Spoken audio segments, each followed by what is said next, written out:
Assalamualaikum warahmatullahi wabarakatuh, sahabat mata netizen. Oke, kita simak lagi nih. Lagi-lagi Cina itu selalu ugal-ugalan dalam hal penemuan, dalam hal eh, apa inovasi di bidang apapun, dari hal-hal yang kecil sampai yang saat ini adalah otomotif.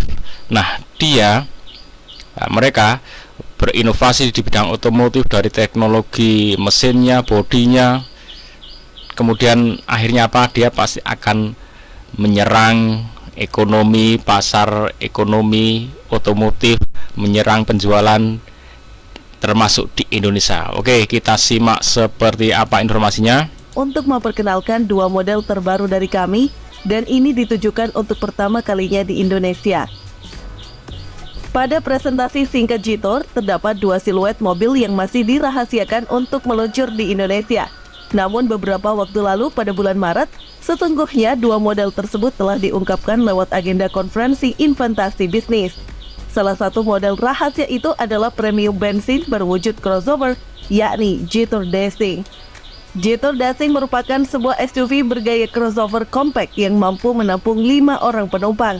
Pertama kali diluncurkan pada tahun 2022, Dacing merupakan mobil yang berbasis dari arsitektur bernama Kunlun.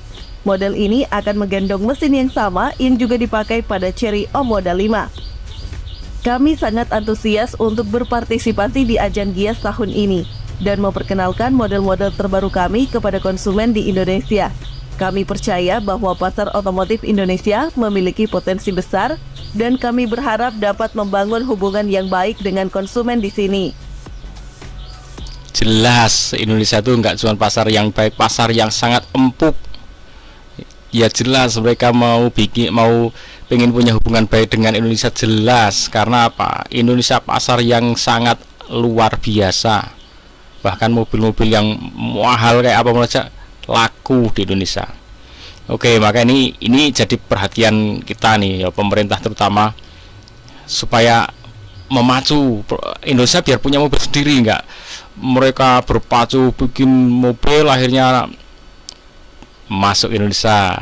Jadi kita dengar seperti ini senang melihat teknologi, perkembangan teknologi ya, tapi di balik itu juga sedih kalau sampai Indonesia enggak bisa ngapa-ngapain, cuman jadi konsumen saja ya. Padahal Indonesia udah pinter-pinter orangnya, mampu untuk memproduksi kendaraan yang keren. Oke, kita lanjutkan.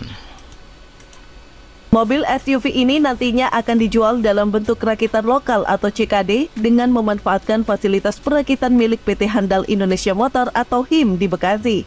Pabrik yang juga digunakan untuk merakit Chery dan Neta. Oh, jadi Indonesia ini kerjasamanya Indonesia jadi perakit ya, bukan memproduksi. Ini seperti ini tetap punya Cina, kirim ke Indonesia, nanti di Indonesia seksi merakit ya. Tapi tetap ini bukan mobil Indonesia ya. Jadi bukan mobil rakitan Cikarang. Iya, Cikarang cuma ngerakit aja, tapi ini punyanya Cina tetap saja ya. Nggak beda ngerakit itu sebenarnya di kampung aja, kalau barang-barangnya udah ready dirakit bisa, nggak harus nunggu sekelas negara Indonesia.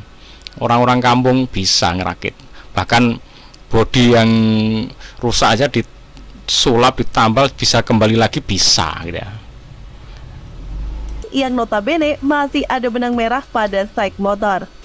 Lantas seperti apa detail spesifikasi dan harganya?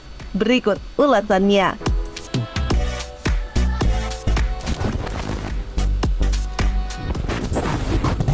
Tampilan eksterior Dacing pada dasarnya terlihat seperti khas crossover masa kini. Dari segi tampilannya, secara keseluruhan, tampilan depan Jitor Dacing memang terinspirasi oleh Lexus. Desainnya sporty dan modern, dan memiliki beberapa kemiripan dengan model Lexus yang populer. Mulai dari grill depan yang besar dan berbentuk seperti spindle, mirip dengan grill Lexus yang ikonik seperti pada Lexus RX dan NX. Meskipun terkesan sporty, desain bumper belakangnya ini tetap terlihat elegan. Secara keseluruhan, Jitor Dacing memiliki desain belakang yang proporsional dan seimbang, dan mampu menarik perhatian di jalan ketika dikendarai. Menyoal dimensinya, Dasing memiliki dimensi panjang 4.590 mm, lebar 1.900 mm, tinggi 1.685 mm, dan jarak sumbu roda 2.720 mm.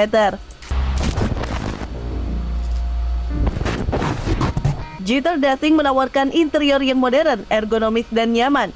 Kabinnya ini dibekali material yang berkualitas tinggi dan fitur-fitur yang lengkap, memberikan pengalaman berkendara yang menyenangkan bagi pengemudi dan penumpang.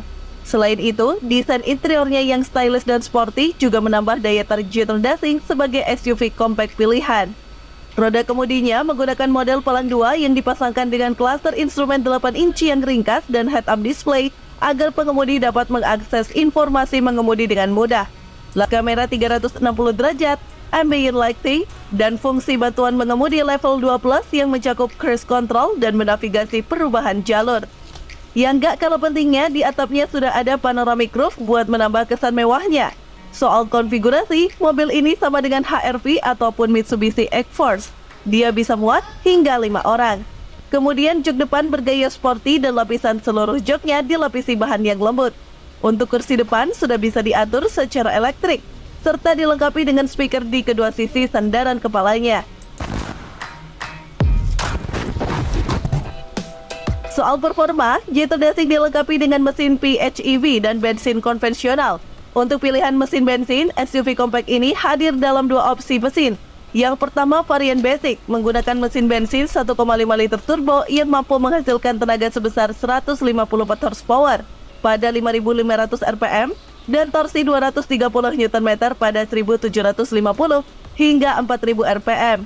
Sementara varian lebih atas dibekali mesin 1,6 liter turbo berdaya 194 horsepower dengan torsi 290 Nm. Sedangkan varian PHEV menggunakan mesin 1,5 liter turbo dengan motor listrik yang mampu menghasilkan tenaga 322 horsepower dan torsi 565 Nm. Mesin dikombinasikan dengan transmisi 3 gear DHT.